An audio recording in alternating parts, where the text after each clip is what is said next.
Gulab Jamun, the sweet that conquered South Asia, history, culture, and recipe.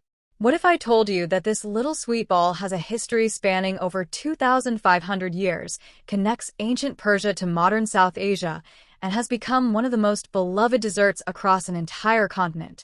Welcome to Knowledge Void, where today we're diving deep into the rich, syrupy world of Gulab Jamun.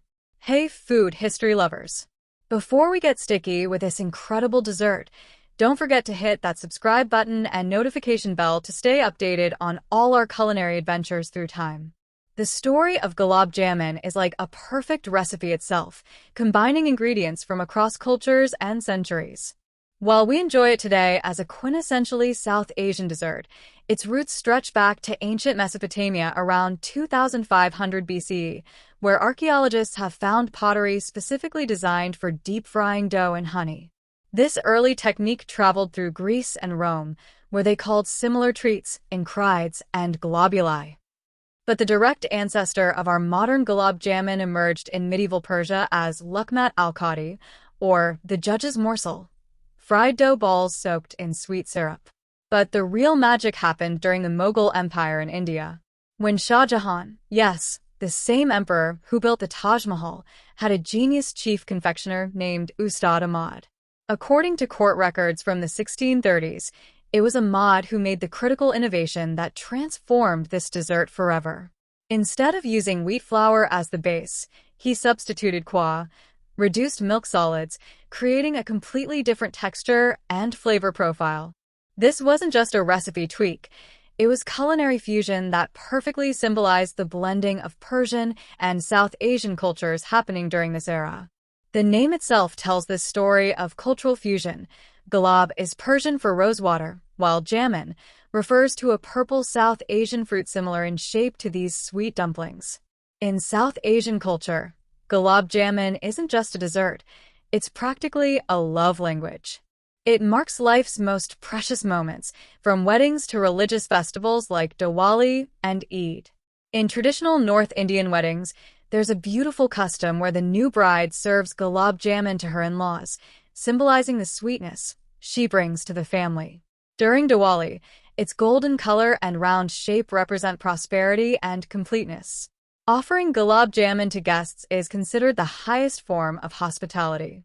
The quality and quantity served subtly indicates the importance of the visitor. And yes, serving subpar Gulab Jamun can actually be considered a social faux pas. Talk about dessert pressure. As this dessert spread across South Asia, each region added its own twist. In Bengal, you'll find elongated versions called panchua and ladakini, the latter actually named after Lady Canning, wife of a British Governor-General in the 1850s. In Hyderabad, there's double ka meeda, a bread-based variant reflecting the region's unique Nizami court influences. Beyond its cultural impact, Gulab Jamun represents a massive economic force. Across India alone, nearly 500,000 traditional sweet shops generate billions in revenue, with Gulab Jamun accounting for about 15 to 20% of total sales. These aren't just businesses, they're preservers of heritage, with many shops representing multi-generational family enterprises dating back centuries. The dessert has gone global too. Companies like Haldiram's and MTR Foods have industrialized production, extending shelf life from a few days to over 6 months. Annual exports exceed $40 million, primarily to the Middle East, UK, US, and Canada.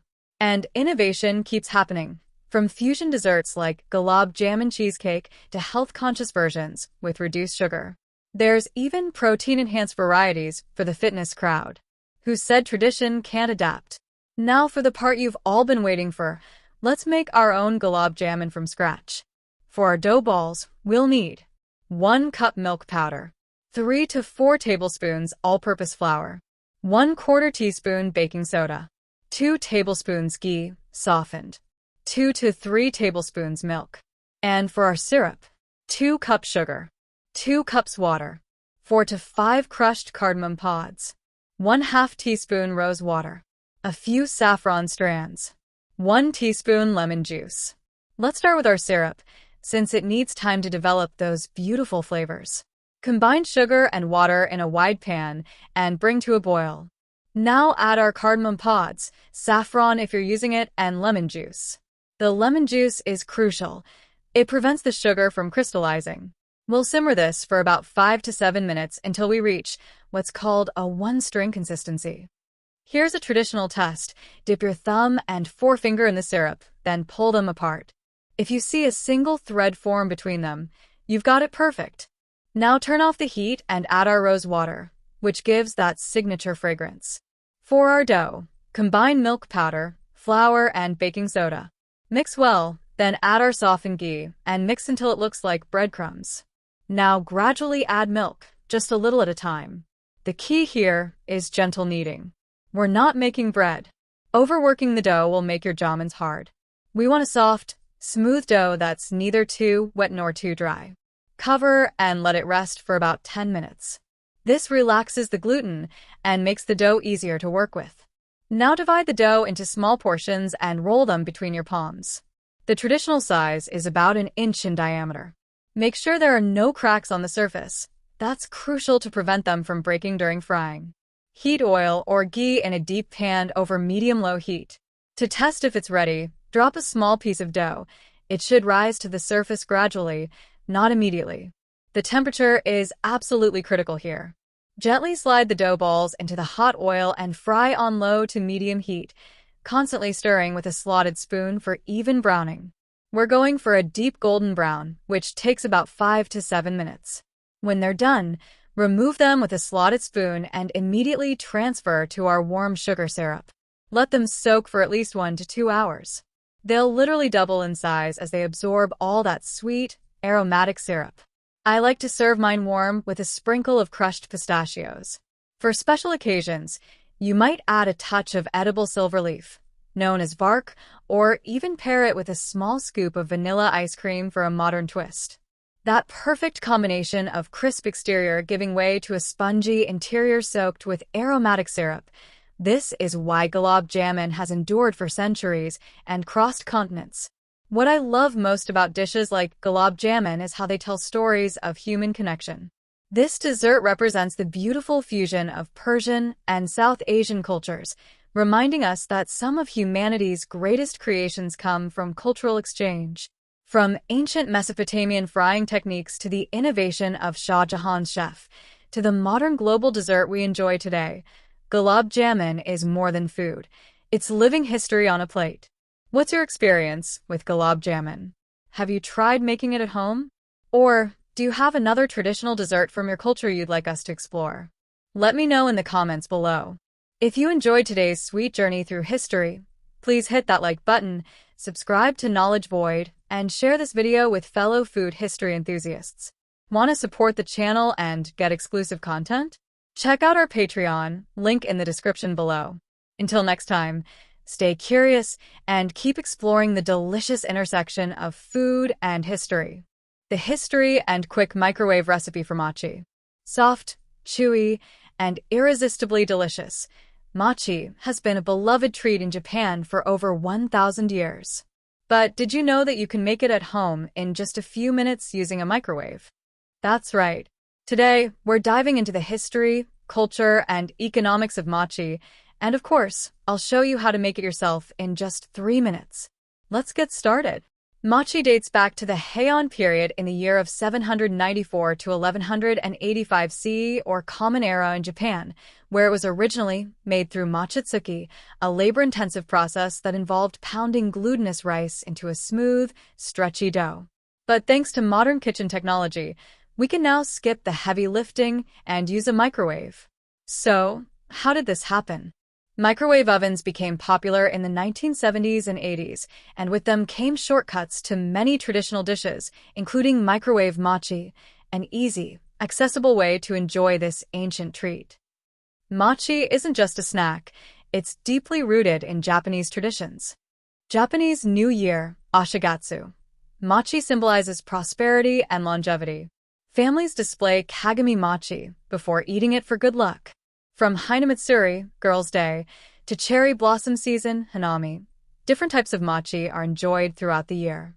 Today, mochi has evolved beyond Japan. We see it in Hawaiian butter mochi, mochi donuts, and even mochi brownies. Mochi's rise in popularity is thanks to globalization, social media, and its naturally gluten-free appeal. And that brings us to the demand for mochi has skyrocketed. Here's why. Making mochi at home is cheap. All you need is mochiko flour, sugar, and water. Brands like Mikoaya, My Mochi, and Bubby's have turned mochi into a multi-million-dollar industry.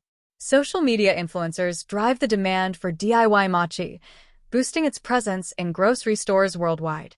But enough talk. Let's get hands-on and make microwave mochi right now. Here's what you need. 1 cup mochiko, sweet rice flour, 3/4 cup water, 1/4 cup sugar, half a teaspoon vanilla extract optional, cornstarch for dusting, filling optional red bean paste, peanut butter, Nutella, or ice cream. Now, let's get cooking. Step 1. Mix the batter. In a microwave-safe bowl, whisk together mochiko, sugar, and water until smooth. Add vanilla extract for extra flavor, optional. Make sure there are no lumps. Smooth batter equals smooth mochi. Step 2. Microwave in intervals. Cover loosely with plastic wrap. Microwave on high for 1 minute. Stir well, then microwave for another 30 seconds. Repeat until the mixture is translucent and stretchy. Total, 2 to 3 minutes. The magic happens fast. Stir between intervals so it cooks evenly. Step 3. Dust and shape. Dust a surface with cornstarch and transfer the hot mochi onto it. Roll out and cut into squares or circles. Add fillings if desired. And that's it. Fresh, chewy microwave mochi, ready in minutes. If you're craving mochi but don't want to make it, here are some top brands to check out or some of the best places to pick up some mochi. Mikoaya, original creators of mochi ice cream. Mochidoki, artisanal mochi with gourmet flavors.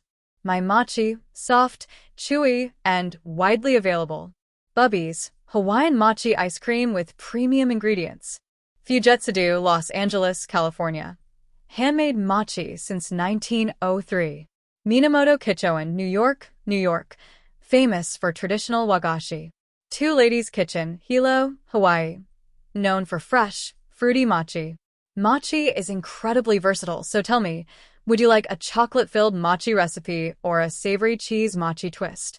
Drop your choice in the comments below. Do you love learning about food history? Then hit subscribe to Knowledge Void and ring that bell so you never miss a bite. Want exclusive content and behind-the-scenes access? Join my Patreon, link in the description. Thanks for watching, and I'll see you in the next delicious deep dive. Exploring the sweet world of Uba Halaya, history, culture, and recipe. Hey food lovers!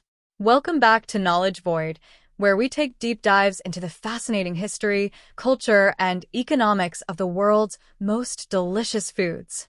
Today, we're talking about a Filipino classic that has taken the world by storm, Ubi Halaya.